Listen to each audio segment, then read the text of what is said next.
مجموعة شباب يدرسون بجامعة حائل، وما كانوا بحائل نفسه، كانوا من القراية الجنوبية تحديدا من قبيلة بني رشيد.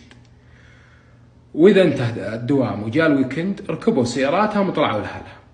جاء يوم من الأيام، يوم انتهى الدوام، هم يركبون المجموعة هذول بسيارة واحدة، هم يطلعون يبون أهلهم، وهم بالطريق صار عليهم حادث وتوفى حديهم رحمة الله عليه.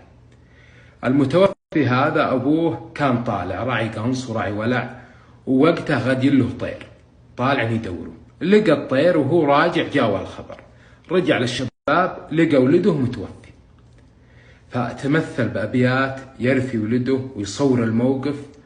يعني أبيات ما هي طويلة، لكن والله من أبلغ وأشد الأبيات اللي أثرت بي.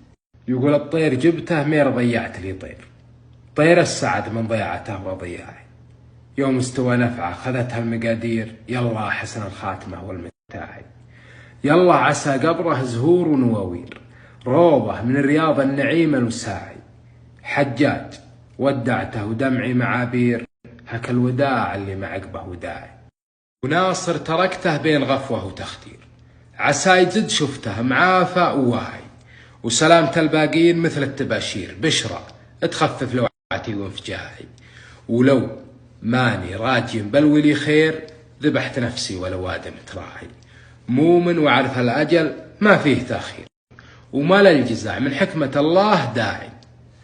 وسلامتكم أبيات جدا قليلة ولكن جدا مؤثرة، وهي للشاعر محمد بن عبيد القلادي في رثاء ابن حجاج، الله يرحمه ويجمعهم بالفردوس الأعلى يا رب. هذه أبيات بسيطة ما زالت عالقة بذهني